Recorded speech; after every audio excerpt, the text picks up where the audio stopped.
અને હું તો એમ જ કહું છું કે હજી તો આપણે ચર્ચા પ્રારંભ જાણે કે કરી જ નથી એમ લાગે છે. કારણ કે એકાગ્રતા અને ધ્યાન માટે જે યંત્ર છે, જે યંત્ર દ્વારા આ એકાગ્રતા અને ધ્યાનનો અભ્યાસ કરવાનો છે, એ યંત્ર છે મન. અને આ મન વિશેની ચર્ચા હજી આપણે પ્રારંભ કરી નથી. આપણે કહ્યું હતું કે મન વિશે પાશ્ચાત્ય મનોવિજ્ઞાન શું કહે છે, આપણું ભારતીય મનોવિજ્ઞાન શું કહે છે, મનના કેટલા સ્તરો છે, એ મનનું ગઠન કેવી રીતે થાય, કેવી રીતે એની પુનર્રચના થઈ શકે, આ બધી વસ્તુઓ કોન્શિયસ માઇન્ડ, અનકોન્શિયસ માઇન્ડ, અચેતન મન, ચેતન મન શું છે, આ બધી ચર્ચાઓ તો હજી આપણે પ્રારંભ પણ કરી નથી. હજી આપણે એકાગ્રતા અને ધ્યાનના કેટલાક પ્રારંભિક સોપાનોની જ વાત કરી રહ્યા છીએ. અને એ એકાગ્રતા અને ધ્યાનના પ્રારંભિક સોપાનોની ચર્ચા કરતી વખતે આપણે કહ્યું હતું કે એકાગ્રતા બે પ્રકારની.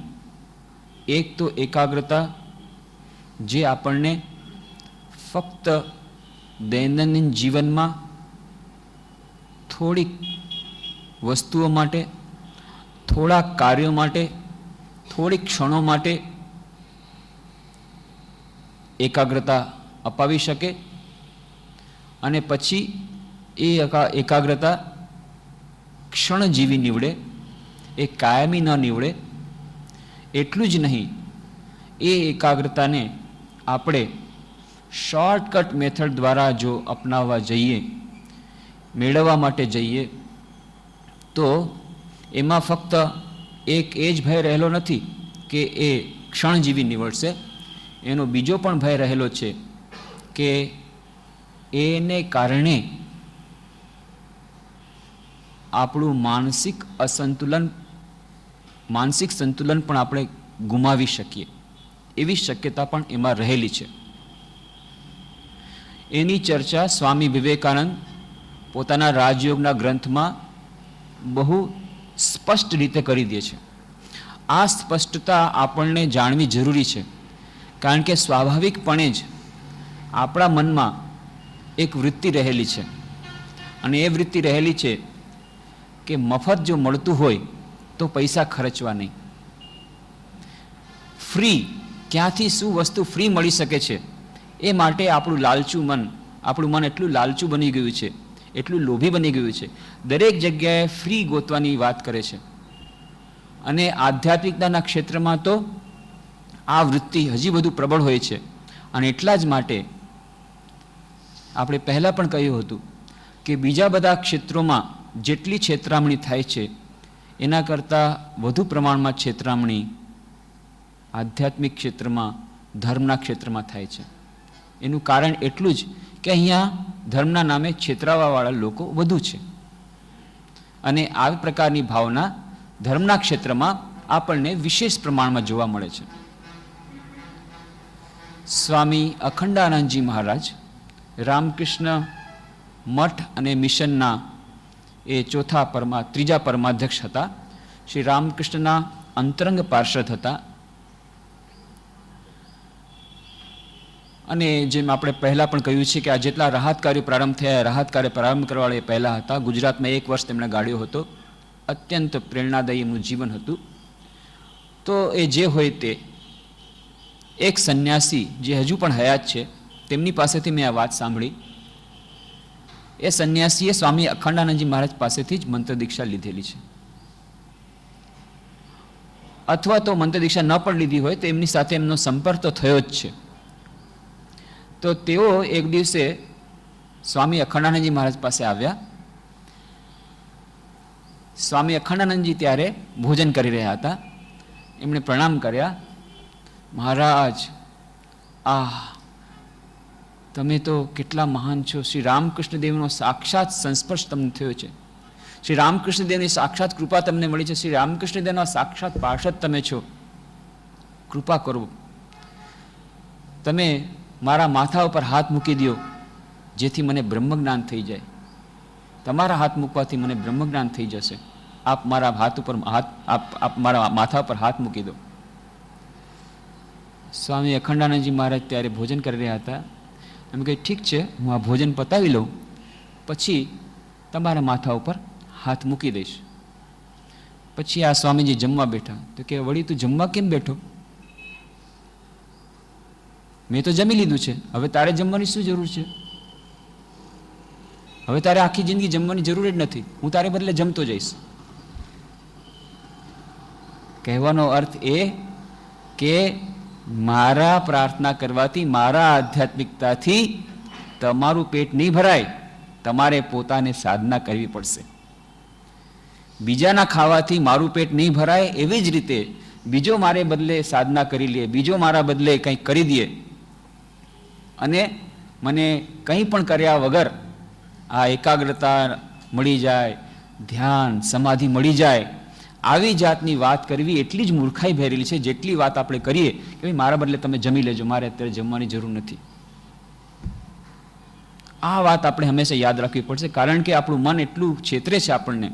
પરિશ્રમ કરવાથી એટલું બધું એ ડરે છે કે હંમેશા વાત કરે છે કાં તો ફ્રી, કાં કોઈ આપણી બદલે સાધના કરી લે, આપણને એકાગ્રતાનો અભ્યાસ ન કરવો પડે, અને કાં પછી કોઈક શોર્ટકટ મેથડ હોય કે આપણે કોઈ જાદુઈ ચિરાગ હોય કે અથવા તો કંઈ સ્પર્શ કરી અને જો થઈ જતું હોય, કોઈ એવા ચમત્કારી સાધુ બાવા જો મળી જાય.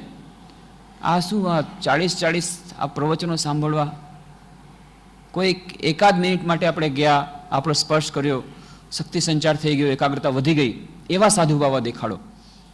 એ આપણું માનસિક વલણ હોય છે અને એ સ્વાભાવિક છે. પણ જો પછી આપણે એમાં છેતરાઈ જઈએ તો આપણે કોઈને બીજાને દોષ ન દેવો જોઈએ. પહેલાં પણ આપણે કહ્યું હતું કે 3000 રૂપિયાનું રેફ્રિજરેટર તમને કોઈ કહે કે 300 રૂપિયામાં રેફ્રિજરેટર મળશે અને તમે તે લઈ લ્યો, અને પછી કહ્યું કે ભાઈ આમાં તો ડબલું જ નીકળ્યું, તેમાં દોષ કોનો છે? 3000નું રેફ્રિજરેટર તમે 300 મળવા ગયા અને પછી તમે કહો કે આ તો બહુ છેતર્યો, અને વેપારી ખૂબ છેતરામણી કરી, રેફ્રિજરેટરને બદલે ફક્ત ડબલું આપી દીધું. એ તો ઠગ છે જ, ખરેખર એ ઠગ છે. એણે તમને 3000નો માલ કીધો તો આપવાનું, અને એણે પછી તમને પધરાવી દીધો 300નો માલ. પણ જે 3000નો માલ 300માં લેવા માટે જાય છે, એ શું ઓછો ઠગ છે? એક ભાઈ બળાપો કરી રહ્યા હતા, કેવો જમાનો આવ્યો છે, આહા, સાધુ બાવા પણ આજકાલ આવા થઈ ગયા. શું થઈ ગયું? એક સાધુ બાવા આવ્યા હતા કે બેટા બસ તું રૂપિયા આપીશ, મારી પાસે એવો કિમ્યો છે, એ રૂપિયામાંથી બમણું કરવાની શક્તિ મારામાં છે. તો અને પછી મારા રૂપિયા લઈને ભાગી ગયો. તો કે ભાઈ તમે મૂર્ખતાપૂર્ણ એગોને શું કરો, તમે એનો વિશ્વાસ કરી લીધો, એ તો તમારી મૂર્ખતા કહેવાય. ના, મારી મૂર્ખતા નથી, હું કાંઈ મૂર્ખ નથી, હું બહુ હોશિયાર છું, હું મૂર્ખ નથી. મેં પહેલાં એને 10 રૂપિયા આપ્યા, એને બીજે દિવસે મને 20 રૂપિયા આપી દીધા, પછી મેં એને 20 રૂપિયા આપ્યા, એને મને 40 રૂપિયા આપી દીધા. આમ જ્યારે મારો વિશ્વાસ એના પર જામી ગયો ત્યારે મેં એને 5000 રૂપિયા આપ્યા, પછી ગયો, પછી દેખાતો જ નથી. તો તમે ઘર બેઠા કાંઈ પણ કર્યા વગર, કોઈ પણ પરિશ્રમ કર્યા વગર 5000 રૂપિયાને બદલે 10,000 રૂપિયા ચાહો છો, તો એ તો ઠગ છે જ, એ ખરી વાત છે. પણ જે આવી રીતે પરિશ્રમ કર્યા વગર ડબલ ચાહે છે, એ પણ ઠગ છે. તો જ્યારે બે ઠગ હોય, એ બે ઠગમાં જે વધારે બુદ્ધિમાન હોય એ જીતી જાય, એ સ્વાભાવિક છે. તો ઠગ અને ઠગની વચ્ચેની લડાઈ છે સમાજમાં. એવી જ રીતે આધ્યાત્મિક ક્ષેત્રમાં વારંવાર આપણને થાય છે કે આ શોર્ટકટ કોઈ હોય તો સારું, આ એકાગ્રતા, ધ્યાન, વળી યમ નિયમ, આ 6 સોપાનો સર કરવા. અને પાછું પતંજલિ કહે છે દીર્ઘકાળ નૈરંતર્ય સેવિત, દીર્ઘકાળ સુધી અભ્યાસ કરવો પડશે, દીર્ઘકાળ, 1-2 વર્ષ નહીં. અને નૈરંતર્ય હંમેશા અભ્યાસ કરવો પડશે. 1 દિવસ કર્યો, 2 દિવસ કર્યો, 1 દિવસ કર્યો, 1 દિવસ ન કરે એવું નહીં, નિરંતર અભ્યાસ કરવો પડશે, દીર્ઘકાળ કરવો પડશે. ઓહો, કોઈક શોર્ટકટ જો મળી જાય, કોઈક જગ્યાએથી આપણને કંઈક મળી જાય, કોઈ સ્પર્શ, કોઈ એવો ચમત્કારી, તો બહુ સરસ થઈ જાય. પણ એમાં ધ્યાન રાખવું જોઈએ, એવા ચમત્કારી બાવા મળવા મુશ્કેલ છે. ઉપનિષદમાં કહ્યું છે આશ્ચર્ય વક્તા કુશલો સે લબ્ધા, આશ્ચર્ય જ્ઞાતા કુશલાનુશિષ્ટ. તો જે વક્તા હોવો જોઈએ એ પણ આશ્ચર્યજનક હોવો જોઈએ, ચમત્કારી હોવો જોઈએ, અને જે શ્રોતા એ પણ ચમત્કારી હોવો જોઈએ. દૂરદર્શનથી બહુ સરસ ફિલ્મ બતાવે છે, પણ તમારા ટીવીમાં દેખાતી નથી, અને તમે દૂરદર્શનવાળાને કેટલી ગાળો આપો છો. પણ પાછળથી ખબર પડે છે કે તમે એન્ટેના લગાવવાનું ભૂલી ગયા હતા. તેમાં કોનો દોષ છે? તો ટ્રાન્સમીટર સેટ ગમે એટલો પાવરફુલ હશે, રિસીવર સેટમાં જો ખામી હશે તો રિસીવ નહીં કરી શકો. એવી જ રીતે કદાચ અત્યંત તમારા સૌભાગ્ય હોય, અત્યંત કોઈ એવી જાતની એક જાતનો ચમત્કાર થઈ જાય ને ચમત્કારી બાવા મળી પણ જાય, અને એ ચમત્કારી બાવા ચમત્કાર કરવા પણ માગે, તો એ ચમત્કારને સહન કરવાની શું શક્તિ આપણામાં છે એ પણ આપણે જોવું જોઈએ. કેમ નરેન્દ્રનાથને તો કેવી રીતે શ્રી રામકૃષ્ણ દેવે સમાધિ કરી દીધી, આપણને કેમ રામકૃષ્ણ ન મળે? કારણ કે નરેન્દ્રનાથ હતા, સ્વામી વિવેકાનંદ હતા, એટલે એમને રામકૃષ્ણ મળ્યા હતા. રામકૃષ્ણ મઠ મિશનના મારા 9મા અધ્યક્ષ મહારાજ હતા સ્વામી માધવાનંદજી મહારાજ. ખૂબ બુદ્ધિમાન, ખૂબ તેજવાન હતા, અને એ બોલવામાં કંઈ પાછું રાખતા નહીં, સ્ટ્રેટ કર, કોઈ છુપાવવાનું નહીં. એક યુવક આવી અને પ્રશ્ન પૂછ્યો, sir, have you seen God? Swami Vivekananda જીવન ચરિત્ર વાંચ્યું હશે, એમાં લખ્યું છે નરેન્દ્રનાથ આવી રીતે રામકૃષ્ણદેવ પાસે ગયા. પ્રથમ મુલાકાતમાં જેમણે પ્રશ્ન પૂછ્યો, શું તમે ઈશ્વરના દર્શન કર્યા છે? તો એ જ સ્ટાઇલમાં આ યુવકે આવ્યું અને મહારાજને પ્રશ્ન પૂછ્યો, sir, have you seen God? Madhavanandji Maharaj 1 minute સુધી એને જોતા રહ્યા, નિરીક્ષણ કર્યું, અને પછી, my dear boy, you are not Naren and I am not Ramkrishna, so start with another question. દીકરા, તું પણ નરેન નથી, તું વિવેકાનંદ નથી, અને હું રામકૃષ્ણ નથી, એટલે હવે બીજો પ્રશ્ન શરૂ કર. તો આપણને રામકૃષ્ણ જોઈએ છીએ, પણ આપણે વિવેકાનંદ બન્યા છીએ તો રામકૃષ્ણ જરૂર મળશે. અને તેમ છતાં શ્રી રામકૃષ્ણમાં એવી અદ્ભુત શક્તિ હતી, આધ્યાત્મિક શક્તિ ટ્રાન્સમિટ કરવાની. એનાથી વધારે મોટો પાવરફુલ ટ્રાન્સમીટર શું હોઈ શકે, કયો હોઈ શકે? એવી આધ્યાત્મિક શક્તિ, એવી એકાગ્રતા, સમાધિ મેળવી દેવાની શક્તિ હતી. અને નરેન્દ્રનાથને પહેલી જ મુલાકાતમાં ત્યાં અલગ લઈ જઈ અને એમને સ્પર્શ કરે છે, એમના ગોઠણને સ્પર્શ કરે છે, અને અચાનક નરેન્દ્રનાથને બધું ફરતું દેખાય છે, જાણે આખું વિશ્વ ફરી રહ્યું છે, ચારે તરફ ચક્કર લગાડ્યું છે, અને ધીરે ધીરે બધું શૂન્યમાં વિલીન થઈ રહ્યું છે, ત્યાં સુધી કે એમનું પોતાનું અહમ પણ એ શૂન્યમાં વિલીન થઈ રહ્યો છે. અને અચાનક પોકારી ઉઠે છે, આ તમે શું કરી રહ્યા છો? મારા મા બાપ છે. રામકૃષ્ણદેવ હસી છાતીમાં ફરીથી આંગળીથી સ્પર્શ કરે છે, ફરી પાછું જેવું હોય તેવું થઈ જાય છે. હસતા હસતા કહે છે, અચ્છા, હજી વાર છે, હજી વાર છે. તો સ્વામી વિવેકાનંદ જેવાને નરેન્દ્રનાથને એમને ચમત્કારી ગુરુ મળ્યા પણ ખરા, અને એવી રીતનું એ ઉચ્ચતમ એકાગ્રતાની શક્તિ, ઉચ્ચતમ એકાગ્રતાવાળું મન એ નિર્માણ કરવા માટે, સમાધિની અવસ્થા દેવા માટે તત્પર પણ છે, માગ્યા વગર તત્પર છે. તેમ છતાં વિવેકાનંદ જેવા પણ એને સહન કરી શકતા નથી. અને આપણને એમ લાગે છે કે આપણે એવી સમાધિની સ્થિતિ વગર કોઈ તૈયારીએ આપણે એ સહન કરી લેશું. મથુરનાથ વિશ્વાસનું પણ આપણે ઉદાહરણ આપ્યું. મથુરનાથ વિશ્વાસ કેવી રીતે રામકૃષ્ણદેવ પાસે ખૂબ કાલાવાલા કરે છે, ના, મારે તમારી જેમ સમાધિની અવસ્થા જોઈએ. બેટા, તું જેમ છે એમ કર, તું મારી સેવા કરી રહી છે, બહુ સારું છે. કે ના ના, મને તો સમાધિની અવસ્થા જોઈએ છે. અને પછી જ્યારે ભાવ સમાધિની અવસ્થા થાય છે અને દિવસ રાત ઈશ્વરનું ચિંતન, બીજું કંઈ દેખાતું નથી, 3 દિવસ પછી આવી કહે છે, બાબા, આ સમાધિ તમને શોભે, અમને આ બધું ન શોભે. બહુ અવસ્થા ખરાબ થઈ ગઈ છે. શું થઈ ગયું? રાત દિવસ ભગવાન ભગવાન, મારું મન ઉપર જ ઉપર રહે છે, કાંઈ હિસાબ સૂઝતો નથી, સંસારની બધી વ્યવહારની વાતો બધી ભૂલાઈ જાય છે, આમાં તો મારું બધી જશે, જમીનદારી બધી ખતમ થઈ જશે. ના ના, મારે આ ન પાલવે, તમે તમારી સમાધિ તમારા માટે રાખો. ન પાલવે, નથી સહન કરી શકતા. વૈકુંઠનાથ સન્યાલ એ પણ રામકૃષ્ણના ગૃહી ભક્ત હતા. કલ્પતરુ ઉત્સવ જે દિવસે થયો, કલ્પતરુની ઘટના જે દિવસે બની કાશીપુર ઉદ્યાન બાટીમાં, શ્રી રામકૃષ્ણદેવ, એ ગળામાં કેન્સર છે, એ ઘટના આપ જાણો છો.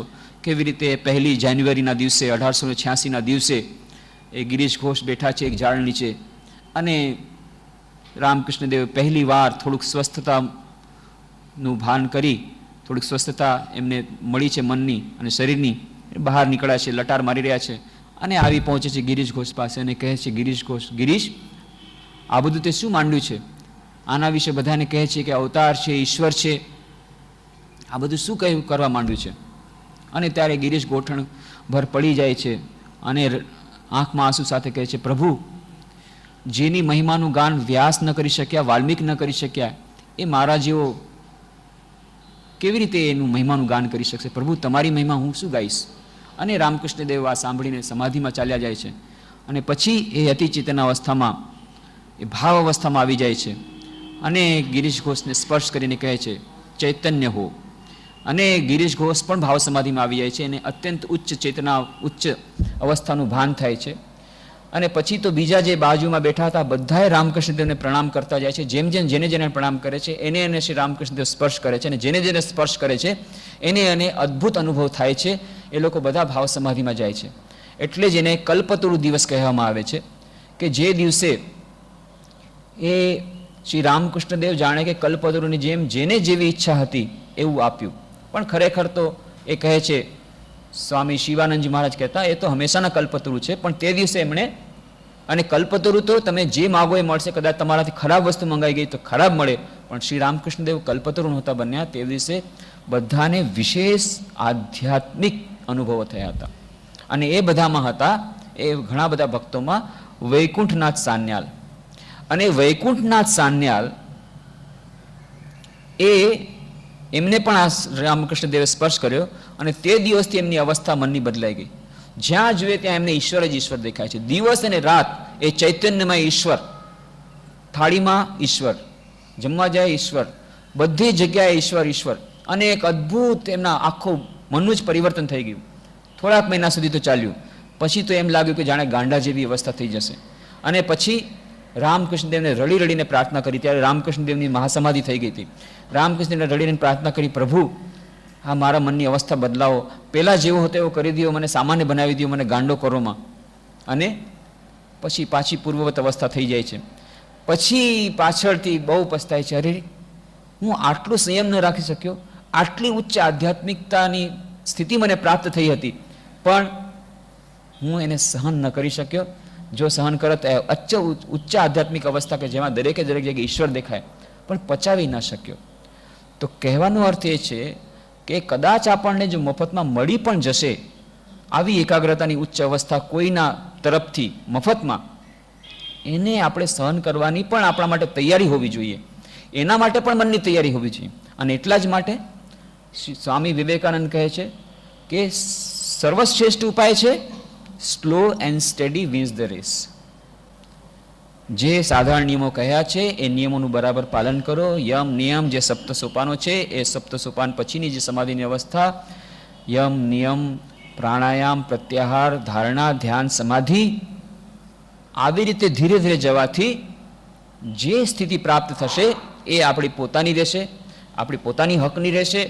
એ સ્થિતિમાંથી પછી માનસિક સંતુલન ગુમાવી બેસવાની કોઈ શક્યતા નથી. સેફ રહેશે, એટલું જ નહીં, એ પરમાનન્ટ રહેશે. એટલું જ નહીં, એ આપને સર્વોચ્ચ આધ્યાત્મિક સ્થિતિમાં લાવી મૂકશે અને હંમેશા હંમેશા માટેના આપણી બધી સમસ્યાઓનું સમાધાન થશે. બીજી તરફ જો આપણે શોર્ટકટ મેથડમાં જઈએ, કોઈ આપણા વતી કરી દે એવી જાતની વ્યવસ્થા રાખીએ, અથવા કોઈ જાદુઈ સ્પર્શ કરી દે અને આપણને અચાનક થઈ જાય શોર્ટકટ મેથડ દ્વારા, તેમાં ભય શું છે? ભય છે એક તો શોર્ટકટ મેથડ દ્વારા શોર્ટ લીવ્ડ એક્સપિરિયન્સ રહેશે. થશે, કોઈક અનુભવ થાય છે, એવા ઘણાને ઘણા જાતના અનુભવ થાય છે, ઘણી જાતના એવા એ બધી વિધિઓ, બધી પ્રક્રિયાઓ ચાલે છે અને એ જાતનું થોડીક માનસિક થોડીક અપલિફ્ટ પણ થાય, થોડી જાતના અનુભવો પણ થાય, પણ એ શોર્ટ લીવ્ડ હોય છે. એક. નંબર 2, એ તમારા મનને ગુલામ કરી મૂકે છે. સ્વામી વિવેકાનંદનો સૌથી મોટું ઓબ્જેક્શન જે છે, સૌથી મોટું એમના માટે આ વારંવાર ના પાડે છે આ શોર્ટકટ મેથડમાં જવાની અથવા તો બીજાની પાસે આના માટે જવાની, એનું એકમાત્ર કારણ છે કે તમે પરાધીન બની જાઓ છો. અને પરાધીન બની ગયા પછી તમારો પોતાના મન ઉપર કોઈ નિયંત્રણ રહેતું નથી અને હંમેશાને માટે તમારો આધ્યાત્મિક સર્વનાશ થાય છે. એટલા માટે સ્વામી વિવેકાનંદ વારંવાર ચેતવણી આપે છે કે ભાઈ શોર્ટકટ મેથડમાં જશો નહીં, આર્ટિફિશિયલ મેથડમાં જશો નહીં. કેટલા બધા આર્ટિફિશિયલ મેથડ છે. સંકીર્તન દ્વારા અચાનક કુંડલીની જાગરણ કરી દીધું, સ્પર્શ દ્વારા અચાનક જાગૃતિ કુંડલીનું જાગરણ કરી દીધું, કોઈ જાતની પ્રક્રિયા દ્વારા અચાનક કુંડલીનું જાગરણ કરી દીધું. મ્યુઝિકની આજકાલ કેસેટ નીકળે છે, અચ્છા તમને ઇન્સ્ટન્ટ સમાધિ થઈ જશે, બસ કેસેટ વગાડો ઇન્સ્ટન્ટ સમાધિ. 30 રૂપિયામાં ઇન્સ્ટન્ટ સમાધિ કોણ ભાઈ સુકરણ નહીં લઈએ, તો ચાલો ભાઈ ઇન્સ્ટન્ટ સમાધિ, અથવા $20 આપો તમને ઇન્સ્ટન્ટ સમાધિ અપાવશે. આ આપણે એના માટે લલચાઈ જઈએ છીએ એટલા માટે કે આપણે નિયમ જાણતા નથી કે જેમ સિદ્ધાંત છે ગુરુત્વાકર્ષણનો સિદ્ધાંત, એવી રીતે કર્મનો સિદ્ધાંત છે, એવી રીતે મનનો પણ સિદ્ધાંત છે. સાયકોલોજીના ફિલ્ડમાં પણ એવી જાતના નિયમો કાર્ય કરતા હોય છે. એ નિયમોમાં પાલન નહીં કરીએ, નિયમના વિરુદ્ધ જવા જશું તો પછી એકવાર આપણને પસ્તાવવું પડશે. અને ક્યારેક ક્યારેક એવી સ્થિતિ થાય છે કે એ રસ્તા પરથી પછી પાછું વળવું બહુ મુશ્કેલ હોય છે.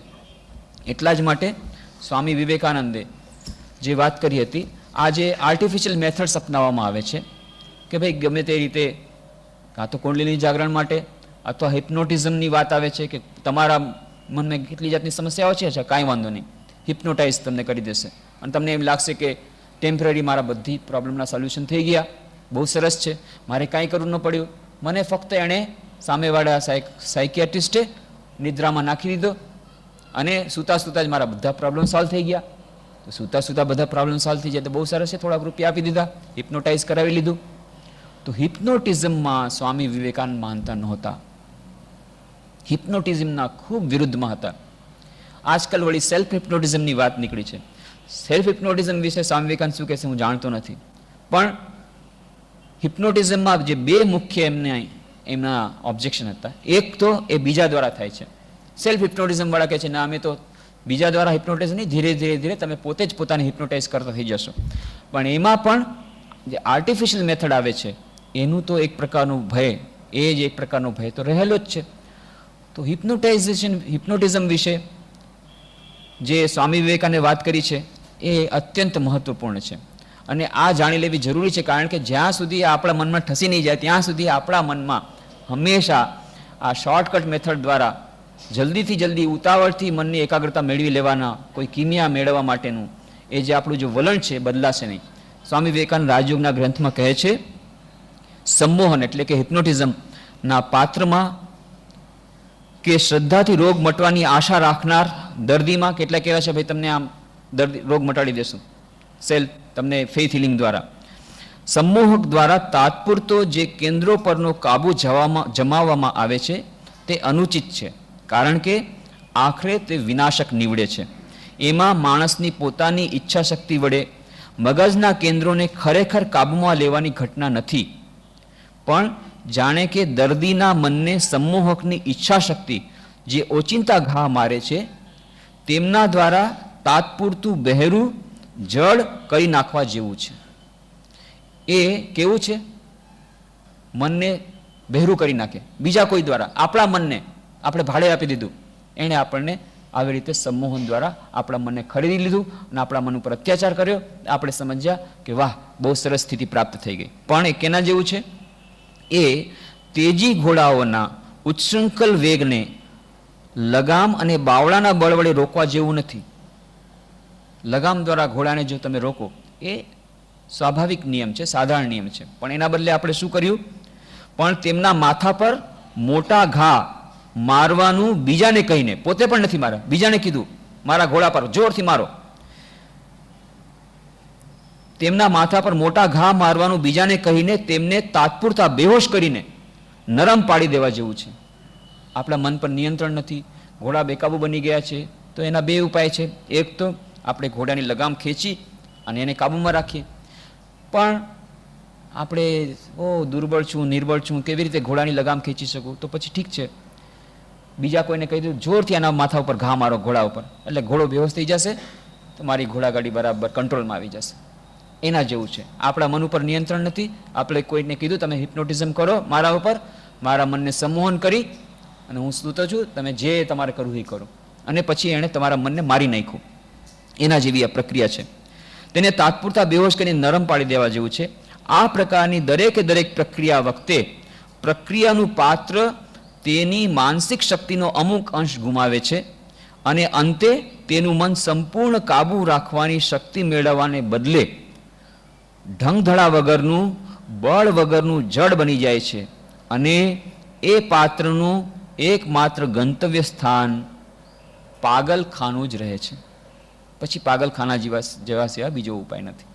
જ્યારે મન એકદમ દુર્બળ થઈ ગયું, નિર્બળ થઈ ગયું, તમારો કોઈ કંટ્રોલ નહીં રહ્યો, ધીરે ધીરે ધીરે ટુવર્ડ્સ ધી મેન્ટલ હોસ્પિટલ. એટલા જ માટે કહે છે, જે પ્રયત્ન સ્વેચ્છાપૂર્વકનો ન હોય, કાબુ મેળવનારના પોતાના જ મન વડે લેવાતો ન હોય, તેવો કાબુ મેળવવાનો દરેક પ્રયત્ન ખતરનાક છે. એટલું જ નહીં, પણ જે હેતુથી એ કરવામાં આવે છે તે હેતુ પણ સરતો નથી. દરેક આત્માનું ધ્યેય છે મુક્તિ, સ્વામિત્વ, જળ પદાર્થ અને વિચારની ગુલામીમાંથી મુક્તિ, બાહ્ય અને આંતર પ્રકૃતિ પર સ્વામિત્વ, બીજા માણસમાંથી આવતો દરેક ઈચ્છા પ્રવાહ, પછી તે ગમે તે સ્વરૂપમાં આવતો હોય, ઇન્દ્રિયોના સીધા કાબુ રૂપે અથવા વિકૃત સ્થિતિની અસર નીચે પરાણે લાદેલા ઇન્દ્રિયો પરના કાબુ રૂપે, પણ તે જૂના ભૂતકાળના વિચારો, ભૂતકાળના જૂના વહેમોના બંધનની હયાત રહેલી વજનદાર સાંકળમાં એક કડી વધારે ઉમેરીને પાકી કરે છે. એટલા માટે બીજાઓની સંમોહન વગેરે ક્રિયાઓનો પ્રભાવ તમારા પર પડવા દેતા પહેલા સાવચેત રહેજો અને સંમોહન શક્તિનો પ્રભાવ બીજા પર પાડીને અજાણ પડે તેનો સર્વનાશ કરતા પહેલા ચેતજો. એ ખરું કે કેટલાક લોકો બીજાઓની માનસિક વૃત્તિઓને એક નવું વલણ આપવાથી અમુક સમય પૂરતા તેમને ફાયદો કરવામાં કદાચ સફળ પણ થાય. કેટલાય સંન્યાસીઓ મળશે, કેટલાક સંતો મળશે, એમનો હેતુ ખરાબ હોતો નથી, સારા હેતુથી જ કરવા માગે છે.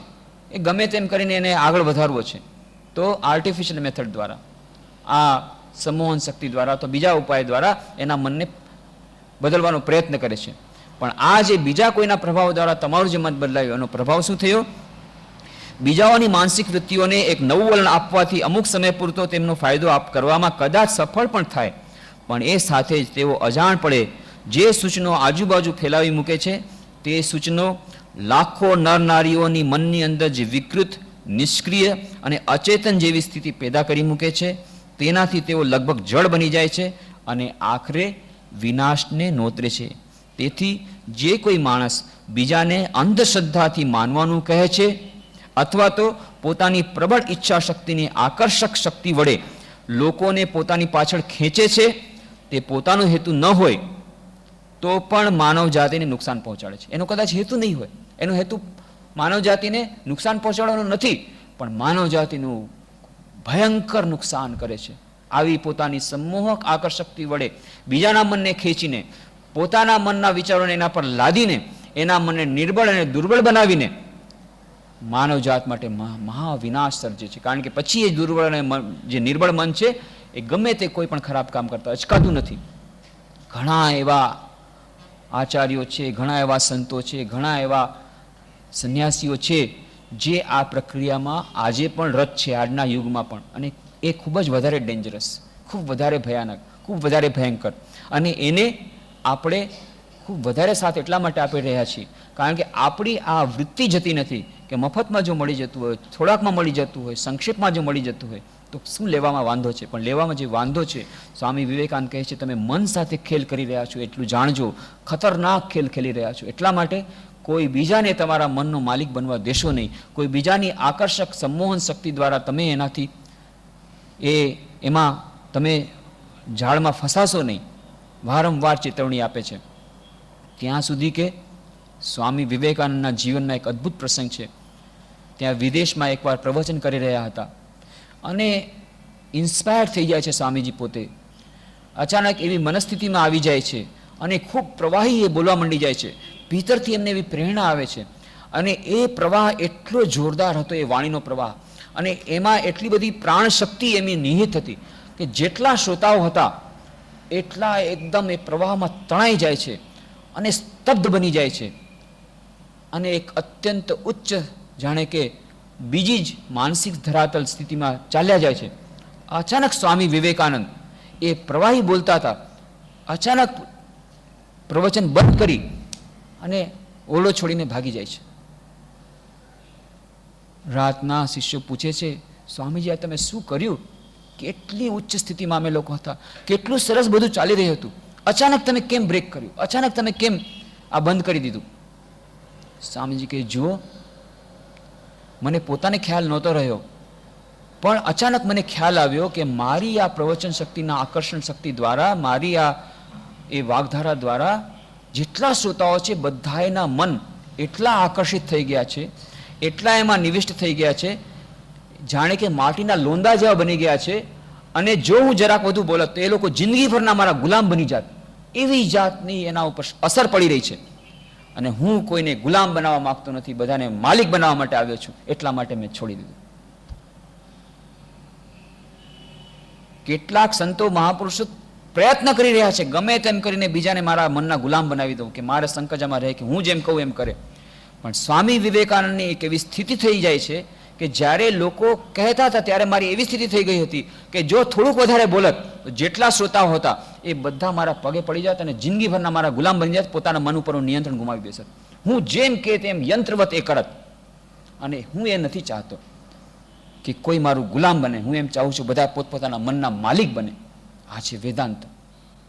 એટલા માટે સાવધાન રહેવા માટે વારંવાર સ્વામી વિવેકજી કહે છે કે કોઈ એવા સંતો મહાપુરુષો કદાચ અજાણતા પણ માનવ જાતિને નુકસાન પહોંચાડે છે. એમનો ઈરાદો કદાચ એટલો ખરાબ ન હોય, પણ આવી રીતે કોઈના મનને આર્ટિફિશિયલ મેથડ દ્વારા, સંમોહન શક્તિ દ્વારા અથવા અન્ય કોઈ પ્રક્રિયા દ્વારા એના મનને પોતાના કાબૂમાં લેવાનો પ્રયત્ન કરે તો એ ખૂબ જ ખતરનાક છે. એવું કરવા દેશો નહીં, એવું કરશો નહીં, સ્વામી વિવેકાનંદ કહે છે. આ તો એક. પછી કેટલાક બીજા શોર્ટકટ મેથડ્સ અપનાવવા માગે છે. સંકીર્તન દ્વારા કુંડલીની શક્તિનું જાગરણ, મ્યુઝિક દ્વારા કુંડલી શક્તિ જાગરણ, બીજી પ્રક્રિયા દ્વારા કુંડલી શક્તિનું જાગરણ તમે પોતે જ કરશો, પણ આ અચાનક જમ્પ કરશે તમારું મન. અચાનક તમારું મન અચેતન સુપર કોન્શિયસ માઇન્ડ થઈ જાય, સુપર કોન્શિયસ લેવલમાં આવી જાય, એ અતિચેતન અવસ્થામાં આવી જાય. એના જાતનો પ્રયત્ન એમાં પણ ભય રહેલો છે. એના વિશે પણ સ્વામીજી કહે છે, દુનિયામાં બધે નાચવા કૂદવાના અને ધૂન કીર્તનના બરાડા પાડનારા સંપ્રદાયો થયા છે કે જેઓ જ્યારે ગાવાને નાચવાને પ્રચાર કરવા માંડે ત્યારે તે ચેપી રોગની પેટે ફેલાય છે. તેઓ પણ એક પ્રકારના સંમોહન કરનારાઓ છે. તેઓ નબળા મનના માણસો પર તાત્પુરતો અજબ કાબુ જમાવે છે, પણ અફસોસ લાંબે ગાળે તેઓ આખી જાતિને અધોગતિએ લઈ જાય છે. અરે, આવા વિકૃત બાહ્ય કાબુ વડે દેખાવના સારા બનવા કરતાં ખરાબ રહેવું એ વ્યક્તિ કે જાતિ માટે બહેતર છે. આવા શુભ હેતુવાળા પણ બિનજવાબદાર ધર્મજનનીઓથી માનવજાતને જે પારાવાર નુકસાન થયું છે તેનો વિચાર કરતા છાતી બેસી જાય છે. એ ધર્મજનનીઓને ખબર નથી હોતી કે સંગીત અને પ્રાર્થનાઓ સહિતના તેમના સૂચનોની અસર નીચે જે માણસોના મન ઓચિંતી આધ્યાત્મિક ઉન્નતિએ ચડે છે તેઓ કેવળ પોતાને નિષ્ક્રિય, વિકૃત અને નિર્બળ બનાવે છે અને બીજા ગમે તે સૂચનને વશ થવાને તૈયાર બની જાય છે, પછી તે ભલે ને ગમે તેટલું અનિષ્ટકારી હોય. આ અજ્ઞાની અને ભાન ભૂલેલા ધર્મજનની માણસોને સ્વપ્ને ખ્યાલ નથી આવતો કે તેઓ પોતાના માનવા મુજબ ઉપર વાદળમાં બેઠેલા કોઈક દેવતાએ તેમના પર વરસાવેલી બીજા માણસોના મનમાં પરિવર્તન લાવી મૂકવાની ચમત્કારી શક્તિ માટે પોતાને મુબારકબાદી આપવાની સાથે સાથે ભવિષ્યના સડાના, ગુનાના, ગાંડપણના અને મોતના બીજ વાવી રહ્યા છે.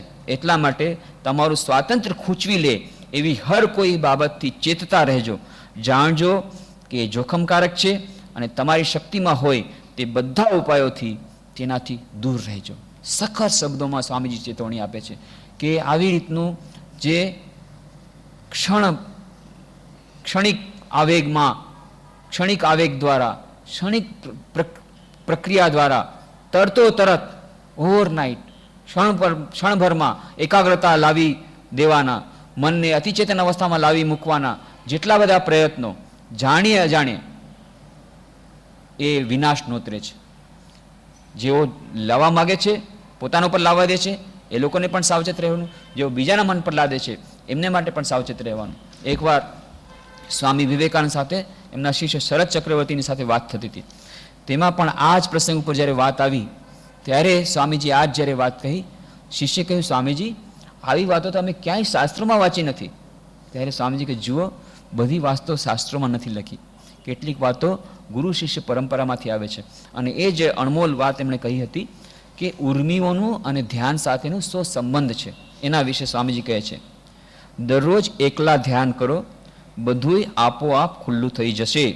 દરરોજ, આ શબ્દ આપણને બિલકુલ ગમતો નથી. દરરોજ કરવું, એક વારમાં કંઈ જે કરવાનું એ કરી દો, એક વારમાં. આ દરરોજ અભ્યાસ કરવો, પણ દરરોજ જો અભ્યાસ નહીં હોય, એક વારનું જે છે એ પચાવી નહીં શકાય, એ જાળવી નહીં શકાય. દરરોજ એકલા ધ્યાન કરો, બધુંય આપોઆપ ખુલ્લું થઈ જશે. ધ્યાન કરતી વખતે ઉર્મિઓને તદ્દન દાબી દેવી, તેઓ ભયનું મોટામાં મોટું કારણ છે. જે લોકો ઉર્મિશીલ છે તેમની કુંડલીની ઝડપથી ઉપર ધસી આવે છે ખરી, પણ જેટલી ઝડપથી તે ચડે છે તેટલી ઝડપથી તે નીચે ઉતરી જાય છે, અને જ્યારે તે નીચે ઉતરી જાય છે ત્યારે સાધકનું સત્યાનાશ કરી નાખે છે. આ કારણને લીધે જ કીર્તનો અને બીજા ઉર્મિલતા ઉત્પન્ન કરનારા સાધનોમાં આ એક મોટી ખામી છે. એનો અર્થ એ નથી કે કીર્તન ખરાબ છે, ભગવાનનું નામ લેવું ખરાબ છે. એ આપણે ભૂલ ધારણા ન આપી પાછી આવી જોઈએ. સ્વામીજીનું જે કહેવાનું છે કે કીર્તન તમે દરરોજ કરો, દરરોજ ભગવાનનું નામ લો, દરરોજ નામ સંકીર્તન કરો, એ અલગ વાત છે. પણ આ જે ક્ષણિક આવેગ દ્વારા એકવાર સંકીર્તન કરીને પછી ઉર્મિઓને જેમ ફાવે તેમ વર્તવા દીધું, અને એને કારણે જે ક્ષણિક આવી ગયો, એનાથી સાવચેત રહેવાનું કહે છે. દરરોજના ધ્યાન અભ્યાસના જે દરરોજના અભ્યાસમાં પ્રાર્થના, સંકીર્તન, નામ, જપ, ધ્યાન, એકાગ્રતાનો અભ્યાસ, આ બધું જે દૈનંદિન અભ્યાસ દ્વારા જે મન તૈયાર થયું છે, પાકું થયું છે, એના માટે સંકીર્તનની કોઈ ખરાબ સ્થિતિ નથી, બલકે એ તો એ સંકીર્તન એને મદદરૂપ નીવડશે. આ તો તે સંકીર્તનની વાત થાય છે કે જ્યારે કોઈ દૈનંદિન કોઈ જાતનો અભ્યાસ નથી, યમ નિયમના કોઈ નિયમો પાડવાની વાત નથી, ફક્ત ઉર્મિઓ દ્વારા જ ઉર્મિઓને ઉપર કોઈ પણ જાતના નિયંત્રણ વગર ક્ષણિક આવેશમાં આવી જવાનું, અને પછી પાછું જેમ ફાવે તેમ આચરવાનું, એના વિરુદ્ધમાં સ્વામીજી કહે છે. સ્વામીજી એમ નથી કહેતા સંકીર્તન નહીં કરવાનું. સ્વામીજી એમ કહે છે સંકીર્તન જરૂર કરવાનું, પણ એની સાથે સાથે દૈનંદિન અભ્યાસ, બધી જાતનો અભ્યાસ, પોતાના જીવનમાં શુદ્ધતા, મનને શુદ્ધ કરવાનો અભ્યાસ, યમ નિયમનો અભ્યાસ, એકાગ્રતાનો અભ્યાસ, ધ્યાનનો અભ્યાસ, આ બધું સાથે હશે તો એ સંકીર્તન તમને વધુ મદદ કરશે. પણ જો એના વગરનું ફક્ત ઉર્મિશીલતાને ફક્ત વધારી દેવાવાળું સંકીર્તન હશે તો એ વિનાશનો તરશે. એટલા માટે કહે છે આ કારણને લીધે જ કીર્તનો અને બીજા ઉર્મિલતા ઉત્પન્ન કરનારા સાધનોમાં આ એક મોટી ખામી છે. ક્ષણિક ઉભરામાં નાચવા કૂદવાથી તે શક્તિ ઉપર ચડે છે, પણ તે કદી ત્યાં સ્થિર થઈ ટકતી નથી. ઉલટાની તે જ્યારે પોતાની માર્ગે પાછી વળે છે ત્યારે માણસમાં ભયંકર કામવૃત્તિ ઉત્પન્ન કરે છે. ધ્યાન અને એકાગ્રતાના એક ધારા અભ્યાસને અભાવે જ આમ બને છે. ધ્યાન અને એકાગ્રતાના એક ધારો અભ્યાસ જો હશે તો પછી આ ઉર્મિલતા, આવી ઉર્મિશીલતા અથવા આવું કીર્તન એ ભયાનક નહીં નીવડે. આ વાત આપણે એટલા માટે ફરી ફરીને કરીએ છીએ કે ક્યારેક ક્યારેક વચમાં વળી મનમાં આવે છે કે કેમ આપણે આટલું બધું મોડું કરીએ છીએ, શોર્ટકટ કોઈ કેમ નથી અપનાવતા. આ શોર્ટકટ અપનાવવામાં આટલા બધા એ ભય રહેલા છે. એનો અર્થ એ નથી કે આપણે એકાગ્રતા અને ધ્યાનનો ધૈર્યપૂર્વક અભ્યાસ તો કરશું જ. એનો અર્થ એ નથી કે આપણે એના માટે વ્યાકુળ નહીં થઈએ. વ્યાકુળતા પણ આવશ્યક છે. આપણે જલ્દીથી જલ્દી એકાગ્રતા અને ધ્યાનમાં આગળ વધવું છે, પણ એના માટેનું જે ફાઉન્ડેશન એ તો સ્ટ્રોંગ કરી જ લેવું પડે. કારણ કે ફાઉન્ડેશન સ્ટ્રોંગ નહીં હોય તો બિલ્ડિંગ મોટી નહીં બને, અથવા બિલ્ડિંગ બનશે તો પણ એ ક્યારે પડી જશે એનો કોઈ નેઠો નહીં. એટલા માટે ભલે વાર લાગે, ધૈર્યપૂર્વક આપણે ફાઉન્ડેશન સ્ટ્રોંગ કરવા માટે આ જે એકાગ્રતા અને ધ્યાનના જે પ્રારંભિક સોપાનોની આપણે આટલી વિસ્તારથી ચર્ચા કરીએ છીએ, એનું કારણ જ એ છે કે જો આ પાયો મજબૂત હશે તો પછી આપણા માટે એક તો વાત નક્કી છે કે આપણી જે બિલ્ડિંગ છે એ પાકી હશે, ઇમારત એ પાકી હશે. ઇમારતનો પડવાનો ભય નહીં રહે, માનસિક સંતુલન ગુમાવી બેસવાનો ભય નહીં રહે, સેફ મેથડ રહેશે. યમ નિયમના જે પાકા જે નિયમને જે બીજા બધા નિયમો કર્યા એ નિયમોનું પાલન કરવાથી, અને જેમ આપણે વાત કરી હતી કે C is directly proportional to P, એના માટે પણ આપણે રામકૃષ્ણનું ઉદાહરણ આપીને પણ વાત કરી હતી કે એ જે મન શુદ્ધ હશે તો પછી જે એકાગ્રતા મળશે એ એકાગ્રતા એ ક્ષણભંગુર નહીં હોય, ક્ષણજીવી નહીં હોય, એ પરમાનન્ટ રહેશે. એ આપણને ઉચ્ચતમ આધ્યાત્મિક લાભ અપાવશે. એટલું જ નહીં, એ આપણને આ જે બીજા જાતના જે ભયો છે, ભય સ્થાનો રહેલા છે, એમાંથી આપણને બચાવશે. ફક્ત એક જ પ્રશ્ન થાય, it's a long drawn process. Long drawn process. દીર્ઘકાળ નૈરંતર્ય સત્કાર્ય સેવિત, દીર્ઘકાળ સુધી નિરંતર આ અભ્યાસ કરવો પડશે. ધૈર્ય રહેતું નથી. ઓહો, ક્યારે કેટલો અભ્યાસ કરવો, તો પછી ધૈર્ય આપણે ગુમાવી બેસીએ છીએ. એના માટે યાદ રાખવાનું સંપૂર્ણ મનની એકાગ્રતા, મનની એકાગ્રતાની જે પૂર્ણતાની સ્થિતિ છે, જે અતિચેતન અવસ્થાની વાત કરીએ છીએ, જે સમાધિ અવસ્થાની વાત કરીએ છીએ, એ મેળવવા માટે તો ખરેખર દીર્ઘકાળ નિરંતર આપણને અભ્યાસ કરવો પડશે. એની પ્રાઇસ આપણને પે કરવી પડશે. એ વાત તો આપણે યાદ રાખવી પડશે કે જો આપણને ખરેખરું રેફ્રિજરેટર જોતું હોય, સારું રેફ્રિજરેટર જોતું હોય, તો જે એની બજારની કિંમત હશે એ આપવી પડશે. બજારની કિંમત આપવા માટે આપણે જો તૈયાર નથી અને આપણને જો ઓછી કિંમત આપવાની ઈચ્છા થાય છે, પછી જો રેફ્રિજરેટર આપણી ક્વોલિટીનું ન મળે તો આપણે કોઈને દોષ ન દેવો. એવી જ રીતે જો આપણને આ જીવનની સર્વોચ્ચ આધ્યાત્મિક અવસ્થા મેળવવા માટેની તત્પરતા હોય તો એના માટેની જે પ્રાઇસ પણ હાઈએસ્ટ હોવી જોઈએ. એ હાઈએસ્ટ પ્રાઇસ દેવા માટે પણ આપણને તત્પર થવું પડશે. અને એના માટેની પ્રાઇસ જે છે ઇટર્નલ બ્લિસ, અનંતકાળ માટેનું અનંત સુખ આપણને જોઈએ છે અને સંપૂર્ણ એકાગ્રતા જોઈએ છે. અતિચેતન અવસ્થામાં આપણને જવું છે. નિર્વિકલ્પ સમાધિ સુધીની વાત આપણે ચાલે છે કે જાણે પૂર્ણ મનની એકાગ્રતા મેળવવાની વાત છે. એના માટે તો એ પ્રાઇસ પે કરવી જ પડશે. એના માટે આપણે તૈયાર રહેવું પડશે. પણ ક્યારેક ક્યારેક મન થાય છે, ઓહો એ તો ક્યારે થાય અને ક્યારે બધું થાય, એટલું ધૈર્ય રહેતું નથી. ત્યારે એક વાત યાદ રાખવાની, સ્વલ્પમ અપ્યસ્ય ધર્મસ્ય ત્રાયતે મહતો ભયાત. શ્રી કૃષ્ણ ભગવાન ગીતામાં કહે છે, આ ધર્મનું થોડુંક પણ પાલન મહાન વિપત્તિમાંથી બચાવે છે. ઠીક છે, પૂર્ણ એકાગ્રતા મેળવવા માટે, પૂર્ણ સમાધિની એ સ્થિતિ મેળવવા માટે આપણને ઘણો સમય લાગશે, ઘણા સમય સુધી અભ્યાસ કરવો પડશે. પણ એક વાત યાદ રાખીએ, આપણે 1 ઇંચ પણ જો આગળ વધશું, એક નાનકડું પણ યમ નિયમમાં થોડાક આગળ વધ્યા હશું, થોડીક પણ મનની શુદ્ધતામાં આગળ વધ્યા હશું, જેટલો પણ આપણે અભ્યાસ કરશું, એક ક્ષણ માટે પણ જો અભ્યાસ કરશું, એક દિવસ નહીં પણ એક ક્ષણ માટે પણ જો અભ્યાસ કરશું, એ વ્યર્થ નહીં જાય. આ કર્મનો સિદ્ધાંત છે. જે કંઈ આપણે કાર્ય કરશું કોઈ વ્યર્થ જવાનું નથી. જેટલું આપણે કરશું એટલું ફળ તો મળશે જ મળશે. પૂર્ણતા, મનની પૂર્ણતાની, એકાગ્રતાની પૂર્ણતા, એ માટે કદાચ ખૂબ સમય લાગે. અનંત સુખ અને અનંત શાંતિ માટે કદાચ વધુ સમય લાગે. પણ આપણે માની લો થોડોક અભ્યાસ કર્યો, એ થોડોક અભ્યાસ જે કર્યો એનાથી થોડીક તો મનની એકાગ્રતા આજથી મળવાની શરૂ થશે. આજથી જ એ મનનું પરિવર્તન શરૂ થઈ જશે. એ પ્રક્રિયા ભલે આપણને લાગે કે ન લાગે, કદાચ ન દેખાય થોડા સમય સુધી, પણ જ્યારથી આપણે આ એકાગ્રતા અને ધ્યાનનો અભ્યાસ પ્રારંભ કર્યો, એના માટે યમ નિયમના જે એ ત્યાંથી માંડીને બધું જાતની જે આવશ્યકતા છે એને કરવાનો પ્રયત્ન કર્યો, એ ક્ષણથી આપણને આપણા મનમાં જે એકાગ્રતાની આવશ્યકતા છે એ મળવાની જે પ્રક્રિયા છે એ ક્ષણથી શરૂ થઈ જાય છે. એટલા માટે આ એક સૌથી મોટી આપણા માટે એક દિલાસાની વાણી છે કે નહીં, ભલે નિરંતર દીર્ઘકાળ સુધી કરવી પડશે, અંતિમ ધ્યેય પહોંચવા સુધી, પણ જો કદાચ અંતિમ ધ્યેય પહોંચવા માટે ઘણો સમય લાગશે, ચિંતા નથી. આપણે થોડોક પણ અભ્યાસ કરશું, થોડોક પણ એના માટે સેક્રિફાઈસ કરશું, થોડોક પણ જે આપણે પોતાના માટે સમય આપીએ છીએ, કોઈ પણ વસ્તુ, કોઈ પણ આપેલો સમય, કોઈ પણ શક્તિ, કોઈ પણ જાતનો અભ્યાસ એ વ્યર્થ નહીં જાય. આપણને એનું ફળ, થોડુંક ને થોડુંક ફળ આજથી જ, અત્યારથી જ મળવાનું શરૂ થઈ જશે. પછી ભલે આપણને એ ચેતન મનમાં ન દેખાતું હોય, પણ અવચેતન મનમાં, અનકોન્શિયસ માઇન્ડમાં એની પ્રક્રિયા શરૂ થઈ જાય છે. એ આપણા માટે અત્યંત આશાની વાણી છે. તો એટલા માટે આપણે એ એકાગ્રતા અને ધ્યાનના અભ્યાસમાં ધૈર્યપૂર્વક જે વાર્તા કરી હતી, નારદ મુનિની વાર્તા, 2 મુનિઓની વાર્તા, અનંત ધૈર્યની આવશ્યકતા હોય છે અને ધૈર્યપૂર્વક આપણે અભ્યાસ કરવો પડશે. આ જે પ્રલોભનો છે એનાથી બચવું પડશે. જે ટેમ્પરરી એકાગ્રતાની વાત આવે છે કે શોર્ટકટ મેથડની વાત આવે છે, એમાંથી બચવું પડશે. આના માટે જે પ્રાઇઝ દેવી પડે એના માટે તૈયાર રહેવું પડશે. અને તૈયાર રહીને દ્રઢ નિશ્ચય દ્વારા, અને બીજા કોઈ દ્વારા નહીં, બીજો કોઈ ખાશે મારે બદલે તો એનાથી મારું પેટ નહીં ભરાય, આ વાત યાદ રાખીને મારે પોતાના મન ઉપરનું નિયંત્રણ પોતે જ પોતાના પર લાવવું પડશે.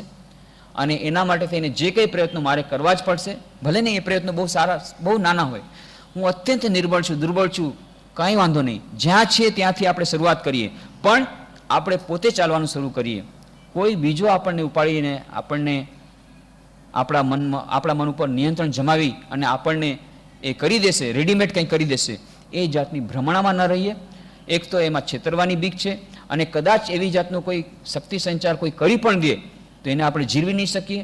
એ 440 વોલ્ટ જો ઓર્ડિનરી વાયરમાં જશે તો એ વાયર બળીને ખાખ થઈ જશે. અને તેમ છતાં જો આપણે આ પ્રલોભનમાંથી ન મુક્ત રહી શકતા હોઈએ તો પછી આપણે કોઈને દોષ ન દેવો. જો કદાચ માનસિક અસંતુલન ગુમાવી બેસીએ, કેટલાક લોકો